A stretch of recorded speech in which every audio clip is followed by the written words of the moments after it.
question that most of the non-Muslims ask Yes, you can, yes. the non-Muslims, the question that asks is that there is no continuity. One incident that's being described in one second finishes after some other. The question that the sister has been asked by certain non-Muslims is that it appears that there is no continuity in the Quranic chapters, that a chapter finishes and stops and a new topic starts with the next chapter. Is that the question, sister? Jazakallah. Now we must confess that the Quran is not a storybook. This is a unique book. The preservation, the substance, the message, everything is unique about this book. You see, every other religious scripture, every other, whether it's the Bhagavad Gita or the Ramayana of the Hindus or the Holy Bible of the Christians, you open the book and it's telling you a story. And if I tell you a story, you'll never forget in your lifetime. I just read it to you, verses from the Bible. Once I read it to you, in 100 years you can't forget. That Uncle Deedat, if you live to 100, he said there was an old man, came from South Africa, and he read some verses of the Bible, and those verses are, you might not be able to reproduce the words, but the whole picture you'll be able to reproduce. You know why? Because it's a story on the basis of once upon a time. And we all remember stories, Aladdin and the Wonderful Lamp. You remember about Sinbad the Sailor. You remember about Ali Baba and the 40 Thieves. You can't forget them. Once the story is told and you visualize the pictures, the scenes, they remain with you for a lifetime. The Quran is not like that. The Quran had come in answer to a problem, to a solution to a problem. Warnings, this, that, and it ends there. It doesn't start like the birth of the Quran. In the whole Quran, you do not find the name of our Nabi's father. You will not find his mother's name. You will not find the name of his wife. You will not find the name of his dear daughter Fatima. Am I right? You will not find Abu Bakr here. You will not find Umar there. You will not find Osman. You won't find Ali.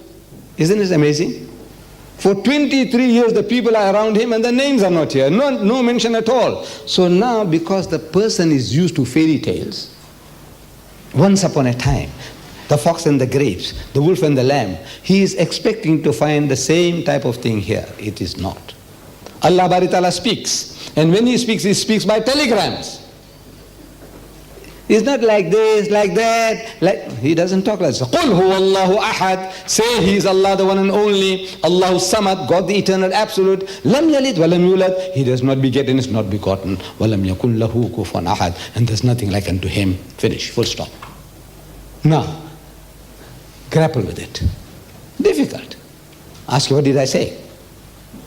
What did I say? He said, well, you said there's only one Allah, one God. I say, yeah. What else?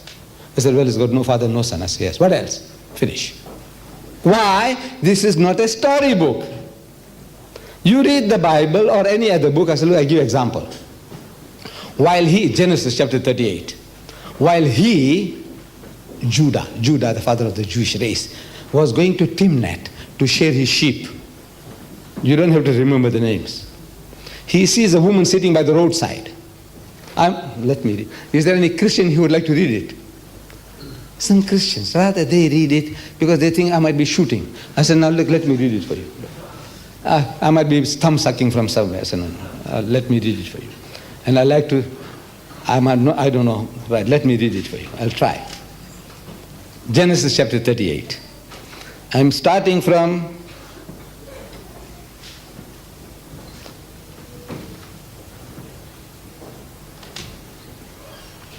Genesis 38.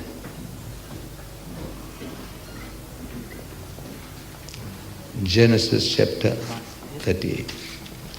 Right.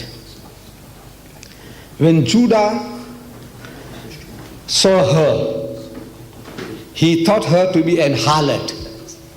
You know what it means? A prostitute, a whore.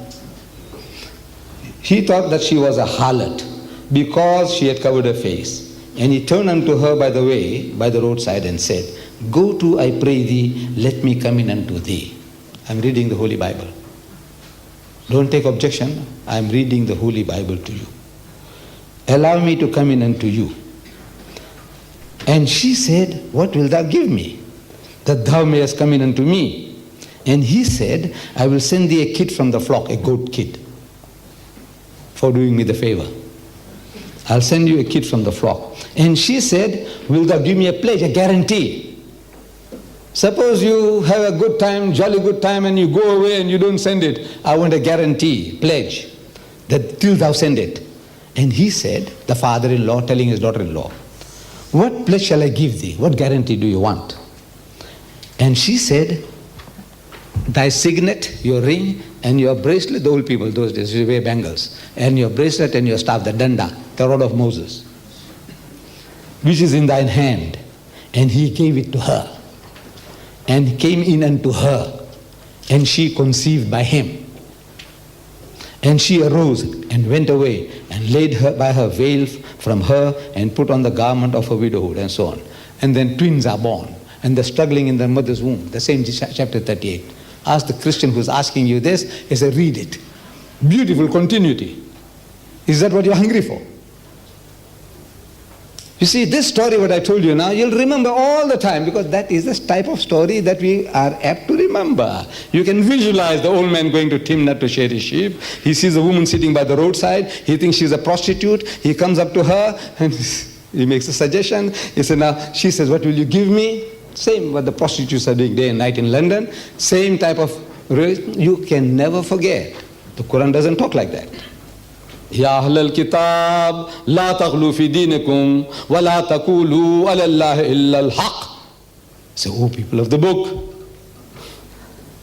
don't say this, don't say anything but the truth. Innamal masih, most certainly. This is how the Quran speaks, which is a very concentrated stuff. Therefore, the non-Muslim is finding difficult. And I sympathize with them. Because they're used to that, what we call once upon a time, the fox and the grape, the wolf and the lamb. That is what they are used to. I say, look, this is not like that. God talks by telegrams, by faxes, and every Tom, Dick and Harry doesn't readily grasp a telegram or a telex or a fax. That's the fact of the matter. Thank you.